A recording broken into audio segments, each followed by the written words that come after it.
Some people are spending 6 to 12 months to be able to find a property that they can turn into an Airbnb, and then the property doesn't make any money. This drives me absolutely insane, like super frustrating. But instead what I want to do is help you understand the process that I am going through with my team and how this directly relates to you and what you could go through if you're somebody who is struggling to find a property and you have been searching and you still don't even know if that property is going to actually work out after you get it. So with that being said, let me first start off with explaining the process that my team is currently going through to be able to find a ridiculous amount of profitable properties.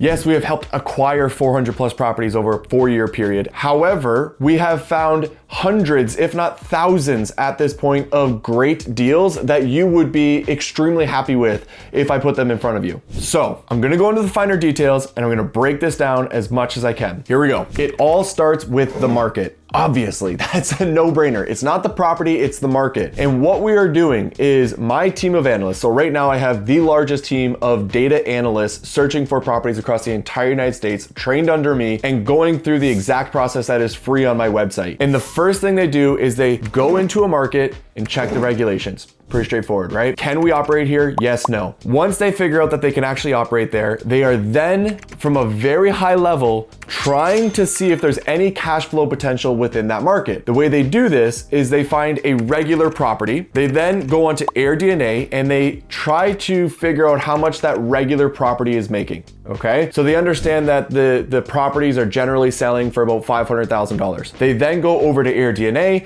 and they take a look at the properties and they try to figure out how much revenue are those types of properties making on AirDNA. And what they may find out is that the properties are roughly making $100,000 a year. They do this by removing all of the bad data, then finding just a property that looks like the property that they found on Zillow for $500,000. Let's say it's a 4-bedroom with a pool and a little bit of yard space and it's in a suburban area. Well, pretty simple. We just find that exact same thing on AirDNA. And then we say, okay, look, there's a similar property. It's making $100,000. Now, once they have found out that the property is making $100,000 and that the property is for sale for $500,000, they now have the purchase price and they also have the revenue potential. When you have these two numbers, you can use what I refer to as the 20% rule. What this states is that the revenue is 20% of the purchase price. So $100,000 is 20% of $500,000. Generally, not every single time, but generally, when the revenue is 20% of the purchase price, the home is likely to cash flow. Therefore, when my team sees that there are properties within a market with good regulation that meet the 20% rule, they then deep dive that market. Once you have done that, you then add these to your list and you go, okay, that's a market that I'm going to build a buy box out of. Now, building a buy box, what that means is that you're just trying to understand what drives revenue within that market. That's it. Meaning, if you go and look at a property and it's a 4-bedroom with a pool, and let's say it's making $100,000, but then you find another property that's an Airbnb that's making $150,000 and it's also a 4-bedroom with a pool. That means you have two similar types of properties, but two drastically different revenues. That tells you that the property making $150,000 has done things to their property that is allowing them to make $50,000 more than this other property. Those things that this property has, that this property does not have, are revenue drivers. Therefore, you have to spot the difference. What does this property have that this property does not have? And then you write them all down. And those are the things that are allowing the property to drive more revenue. Then you can reverse engineer what this property has been doing and all of the things they added to their property that's allowing them to make more money. And then you can go and find one of those $500,000 properties. And then you can add all of those revenue drivers to that $500,000 property in hopes of being able to make $150,000. So what does this mean when I say build a buy box? How does that relate? The way it relates is because when you're trying to build a buy box, you're trying to figure out, where does my property need to be? What size does it need to be? What's the maximum I can pay for a property and still be able to hit the revenue numbers? And the most important one here is, what are the things I need to add to my property for it to be able to hit the revenue number that the other comparable properties are making? That last piece there, this fourth piece, those are the revenue drivers. So you go through all the Airbnbs, you spot all the differences between the low performers and the high performers. You make a list, then you find a property that you can apply all of those things to. That's all we're doing, guys. That is all we are doing. We are going into these markets and figuring out exactly what drives revenue, making a list, finding the best properties to be able to match that list. As an example, let's say I come across a property and I realize it has a really big backyard. It also has a secondary living room where I know I can add my game room, and it's actually got another space where I can actually add a movie theater, which is a really big deal in this market. And the kitchen is nice, the bedrooms are good size, and I know I can sleep the amount of people that I need to sleep inside this home. Everything in this home is gonna allow me to add the things to this property that are going to allow it to drive the most amount of revenue, because I know what the revenue drivers are. At this point, I then start the underwriting process. I then go, well, how much is this property selling for? And then what do I believe the revenue is going to be if I were to maximize this entire property? And then once I underwrite it, I'm gonna know what the cash on cash is gonna be, and I'm gonna know if this is a deal that's worth pursuing or not. That's exactly what my team is doing. They are going in and they are checking every single property that hits the market every single day across every single one of our buy boxes and trying to see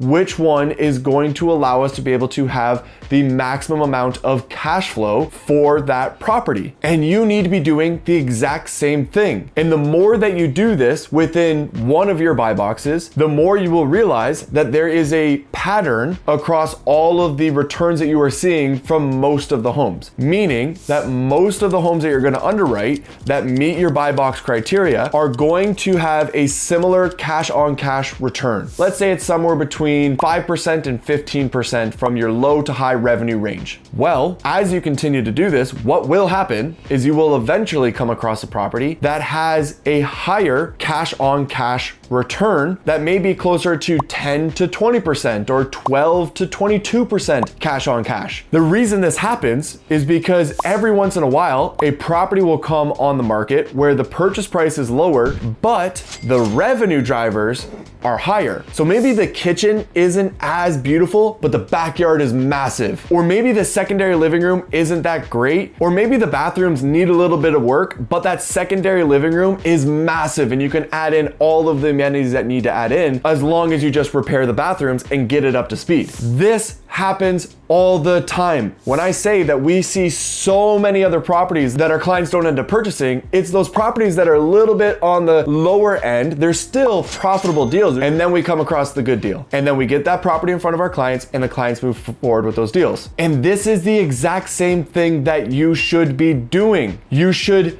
not be spending 6 to 12 months trying to find a property, because my clients are getting under contract on average as of today in 34 days. That is the average that it takes for a client to get under contract. And so then therefore, if you just follow this process, which I'll lay out again in just a second, the likelihood of you being able to find a property significantly faster is going to go through the roof, and the likelihood of that property being profitable is going to go through the moon. And to reiterate that entire process, you want to first dial in the market, make sure the regulation makes sense, figure out if the properties in that market meet the 20% rule. If they do, build a buy box. A buy box is just figuring out what the revenue drivers are for that market, making a list, and then finding a property that then meets the most amount of revenue drivers criteria as possible for the lowest possible purchase price. And then at that point, you're hunting for the property that just meets the criteria that I just mentioned. And then you are reviewing property after property after property. Every single day properties hit the market, you are reviewing over and over and over again. And eventually you find the outlier. At that point, you know that you now have the deal that you've been looking for. And then you just put in an offer. You work with a realtor. You do all the other stuff that needs to be done in a traditional real estate purchase. And if you follow that entire process, again,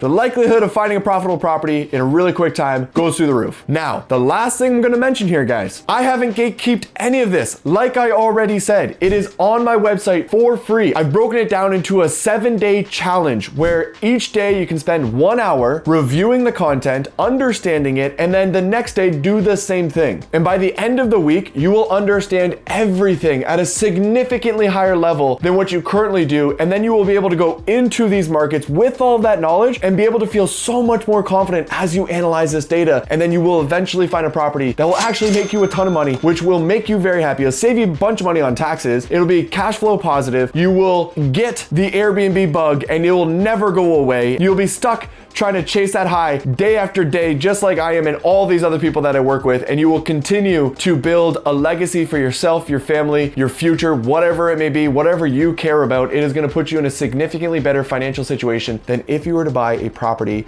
that was not profitable. Okay? Link down below. Hopefully this process made sense to you, and I'll see you in the next video.